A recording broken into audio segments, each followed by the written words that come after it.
let me get this straight. The Bible says that God made a firmament, and he also made lights like the sun, moon, and stars, and he put them in the firmament while he's sitting above the circle of the earth.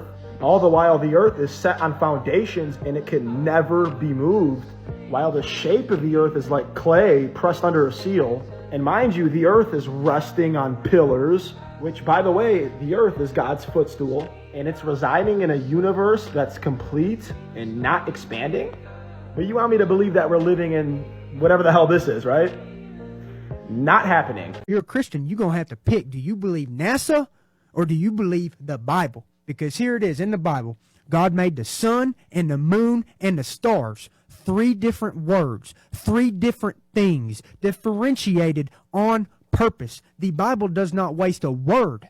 It differentiated the sun and the moon and the stars on the first page of the book. Okay? Now, what does NASA tell you? The sun is a star, and the stars are the sun. If you read the Bible clearly, it says that the sun and the moon and the stars, there's 3 different bodies. And so when I'm telling you that NASA says that the sun are stars and that they're off in the distance, I'm telling you NASA's full of shit. The sun don't twinkle. You ever heard the song Twinkle, Twinkle, Little Star? They wrote that back a long time ago because they look at the stars and they say, hey, these things twinkle. What does NASA teach, though? The sun is stars. Right. They're the same thing. They're just further away. No, the sun and the stars are different. The sun will never twinkle. It is not a star. It's a great light to rule the day. Look at these photos. Right, and now let's look at this one. Let's look at actual photos. Pull up one of them and then pull up the other. You'll see the inconsistency in the size of the continent. See the size of America there? Now pull up another one and you'll see Africa, but it's inconsistency in the proportions of the continents. You'll see. You say the landmass look at that, changed. guys. Look at that shit. You see the landmass has changed. Look, it's Photoshop. Guys, get the fuck out of here. You're going to tell me that's a real picture? Get out of here, man. That's a Photoshop picture, and you know it, and I know it. They're habitual liars. They'll lie again and again. They'll lie to your face. They'll steal your money, and that's what I'm telling you NASA is. It is demonic. Their satellites are on balloons, buddy. They put it on balloon, and then it floats. It's that simple. That's got to be a powerful damn balloon. Well, check this out. That shit heavy as hell. Okay, pull up a video of a satellite getting rediscovered. They fall down all the time. What do they got attached to them? Every time. Balloon. Look. People used to say we didn't go to the moon, right? I didn't believe them until I went to believe him. until I went to go look at the footage, and that footage looked fake to me, right? Well, of course it is fake.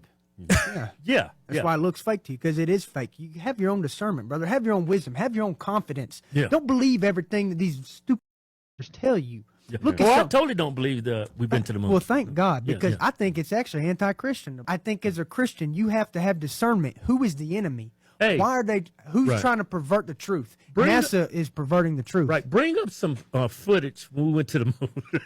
Oh, it's bullshit, bro. It make my blood boil over here. No. So look at the rover. That shit crazy. Supposedly there's no gravity on the moon. Right. So why he ain't floating out in outer space? Where's the stars in the background? Yeah. Right. Where's the stars, guys? Yeah. They can't fake the stars. They can't fake the constellations, so they just blacked them out. And where's the dust at? There's no dust, brother. I mean, you could tell that it's all fake, man. And so you got to have spiritual discernment, because this is the devil lying to you to try to make you think that there's no God. Believe in satellites, they actually contradict themselves. They have to travel at 17,500 miles an hour above the Earth's surface to defy gravity, to actually float. That's what these astrophysicists claim. So traveling 17,500 miles an hour, that's how you get anti-gravity. You go 17,499, you fall back to Earth. You burn up. Okay, well, here's the thing. They're traveling 20,000 miles an hour plus all around the Earth. How many is there? Supposedly 100,000. They ain't ever hitting each other? They don't need no maintenance? Yeah. Show me one thing don't need fucking maintenance that you don't have a motherfucker working on. I got a telephone pole out in my fucking yard. It needs worked on every other 2 months, but we have a satellite up there for 10 years running off of no fuel, needing no maintenance, not hitting other satellites. Oh, but I can't get a signal in my fucking backyard. No, y'all. And I know that these evil people have perverted the truth, and they're lying to children. So, what are the odds? How many pilots do you know are still flying at 90? And out of those, how many are former Apollo 8 astronauts? And then out of that, how many crash for the whole world to see, especially with this whole flat Earth coming to life? And I just happened to mention flat earth. Good Lord, I said a lot of things besides that. But everyone's that's really getting emotional and calling names really bent out of shape. Not ask why. That's what science is all about, right? Как хорошо, так хорошо. Билеты у нас, виза у нас, аэрофлот, бизнес-класс. Как хочу отдыхать сейчас, отсюда летим далеко. Так хорошо, так хорошо, так хорошо, так хорошо, так хорошо, как хорошо, как хорошо, так хорошо. Do you believe in space? Do you believe in the universe? If so, please watch and then comment. I used to believe in space. I used to believe in the universe. I used to believe in ancient aliens and what NASA told me and all this, that, and the other. But then someone asked me if I knew the heliocentric model. And I said, no, not really. I just believe in space because that's what I saw on TV. So they told me to look into the heliocentric model and then decide whether or not I still believe in space. And so I did. And do you know what the heliocentric model believes in?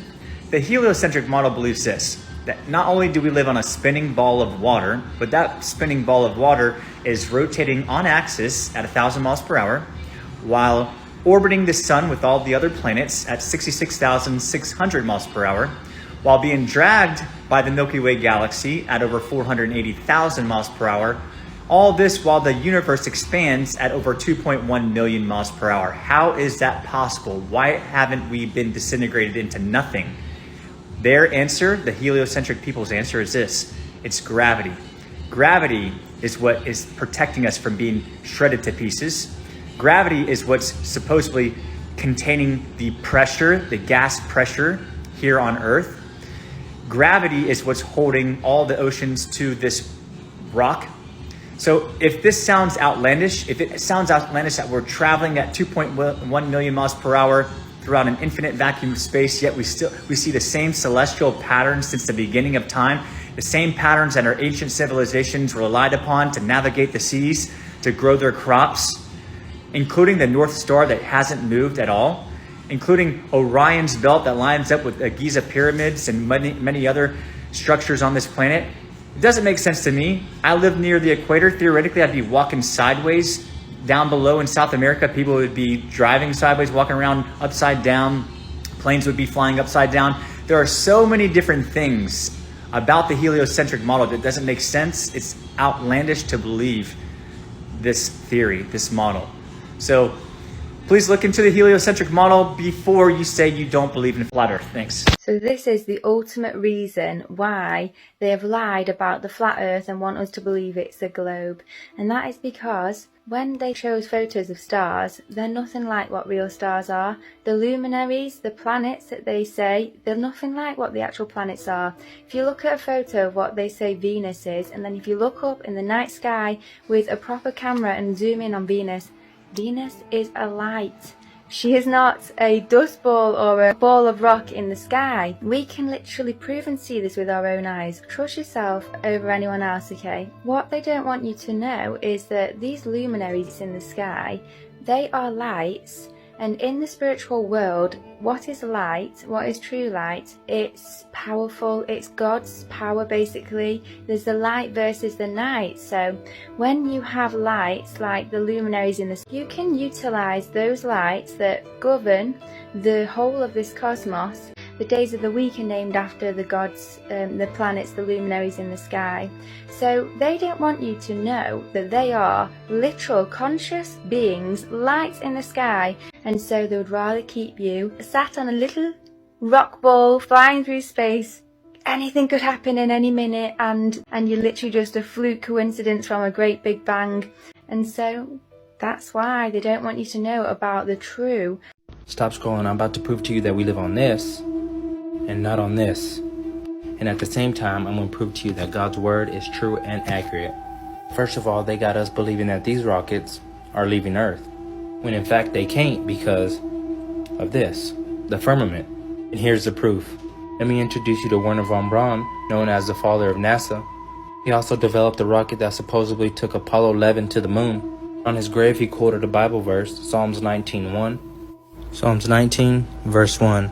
The heavens declare the glory of God, and the firmament showeth his handiwork.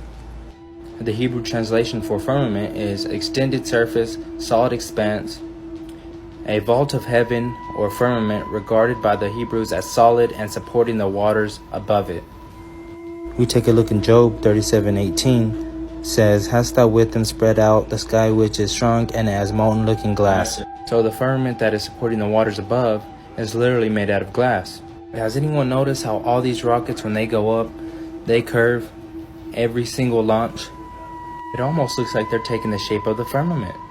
I mean, we can see it in Disney's logo. Werner von Braun and Walt Disney were best friends, which also has an interesting pattern going through it. Isaiah 40:22, it is he that sitteth upon the circle of the earth, and the inhabitants thereof as grasshoppers, that stretcheth out the heavens as a curtain, and spreadeth them out as a tent to dwell in. Again, stretches out the heavens as a curtain, and spreadeth them out as a tent to dwell in. So would you say this looks like a circle and a tent to dwell in? Or would you say this one looks like a circle and a tent to dwell in? Y'all let me know in the comments what y'all think.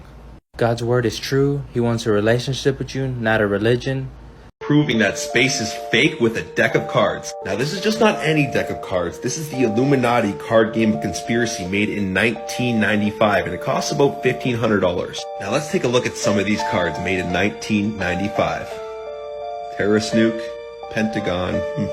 Here's a real good one. Quarantine. What did the world just go through? Y'all remember the oil spill in the Gulf of Mexico?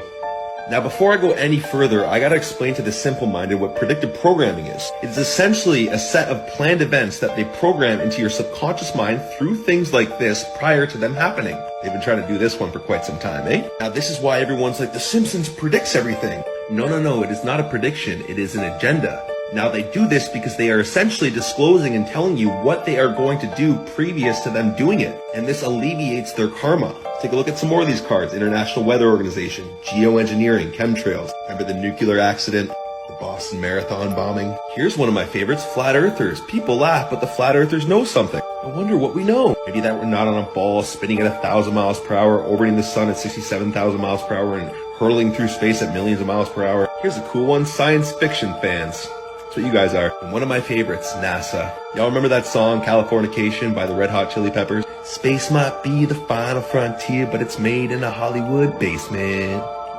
They put these things in your face, and you guys don't even pick up on it. The eyes are useless when the mind is blind. Peace and love. What do you mean you haven't met an intelligent flat earther? I don't think you're very smart, first of all, because you believe in NASA, some government entity. But here's more proof that it's flat, because this would be impossible. The stars you see in the sky are actually angels. They are not these big balls of gas and fire like we have been told. We know according to Genesis 1 that the Most High placed the stars, the sun, and the moon inside of the firmament dome, which would make it impossible for them to be these massive balls of gas and fire. When they've told us that stars are actually much bigger than the earth, so this would literally be impossible. If we go to Matthew chapter 2 verse 2, we're going to figure out what a star is. Where is he who has been born sovereign of the Yahudim, or king of the Jews? For we have seen his star in the east and have come to reverence to him, or to worship him. He's talking about the Messiah who was just born. And see, the star which they had seen in the east went before them, until it came and stood over where the child was. And seeing the star, they rejoiced with exceedingly great joy. So you're probably wondering, how can a big star go and stand over someone? Because they're actually living beings. They are messengers, angels of the Most High.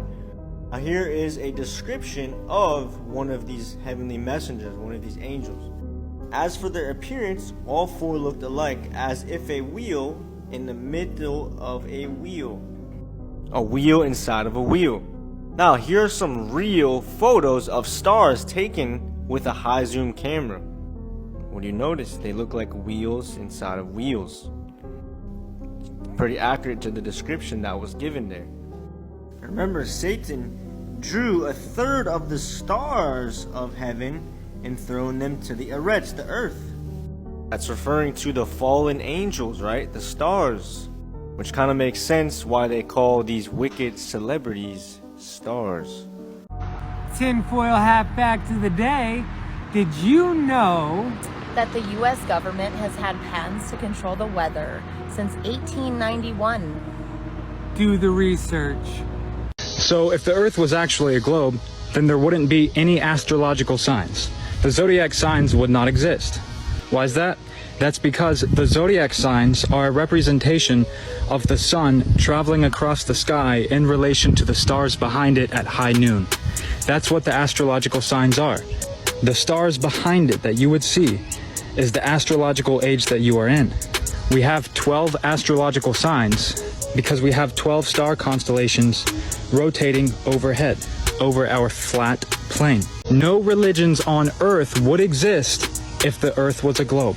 All religions are based off of a flat Earth because our cosmology is flat Earth. This isn't about the Earth being flat, it's about the fact that we are the center of the universe, the center of all creation, and we should be thankful that we are here. In this video I show that airplanes have to assume the Earth is flat and stationary in order to fly, and that the attitude indicator in the aircraft proves a flat Earth. Marco, when you maintain the same altitude around a globe, is this line curved? The line curves because we're taking into consideration the curvature of the Earth. We take it down. We do not need to nose down at all. Why? So how come you don't gain altitude? All right, angels. This is an attitude indicator for an aircraft. It's connected to a gyroscope that maintains rigidity in space. Any input that the pilot makes will show up on the attitude indicator as you see here. It establishes a artificial horizon to the actual horizon that you level off from on the runway. Now, a plane flying 500 miles per hour would have to account for over 2,700 feet of curvature every minute, or the plane would just simply keep gaining altitude and end up in space. Now, the problem is here, the gyroscope, like I showed you before, maintains its rigidity in space, meaning it doesn't change its orientation. So the gimbal base rotates around the gyroscope, and you see the orientation and change of the aircraft through the attitude indicator on the artificial horizon. Now, the Globers like to claim that the aircraft just magically follows the curvature of the Earth. They admit that you don't need to nose down, yet the Earth is a globe in their model, so you would have to nose down to actually fly around the globe, and you would see that change on the attitude indicator. In reality, the plane just flies straight and level to its destination, and on top of that, the plane actually flies with its nose up slightly to maintain altitude. So you can't have it both ways. You can't have the plane nose up slightly to maintain altitude, but also flying around a curve. So imagine this though. Fly a petrol plane off a steep hill and make sure the plane just flies straight and level just like the plane does. It's not going to magically tether itself to the hill, yet that's what they're trying to tell you is happening on a bigger scale with an actual plane. If the plane just tethered itself to the curve, then what's the point of having the artificial horizon? You wouldn't need it. You'd just fly the plane and it would magically tether itself around a globe. It's ridiculous. You can't claim a gyroscope keeps rigid in space, but then magically tethers itself around a globe. In reality, the plane just flies straight and level over a flat Earth. Simple. We do not need to nose down at all. Why? So how come you don't gain altitude? All right, angels, you know what? How come you don't gain altitude? You can't even debate me. He said this line is curved, right? But his plane takes this path. His gyroscope maintains rigidity in space. It never goes down. Yet he's saying he's taking this path, but he's not nosing down. The plane flies straight, but also curved. Great job, Marco. Thank you for the clip. It came in the mail, and y'all are opening it with me. Ooh. Smell it.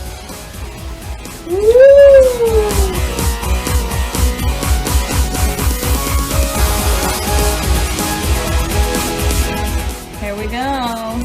The Flat Earth map dates back over 1,000 years. This map is credited to being created by a Persian astronomer. His name was Al-Biruni, and he lived between 973 AD to 1048 AD. It's the official map of the United Nations and also the United States Geological Survey. It used to be present in many places before the creation of NASA and the Antarctic Treaty in 1959. Here you see it with Admiral Byrd. This map has been restored by Dmitry from Russia with suggestions of mine, Idialenkar. Known by my YouTube channel Flat Earth Banjo, I asked Dmitry to include the Bermuda Triangle and Point Nemo, a place deep in the Pacific where NASA buries rockets. Then Robert Tozzi, a professional mapmaker, came along and enhanced the map even more. There are many people now selling this map online, but if you could order it from my online store, I would greatly appreciate it. Visit my online store now and order one of the items. I humbly thank you.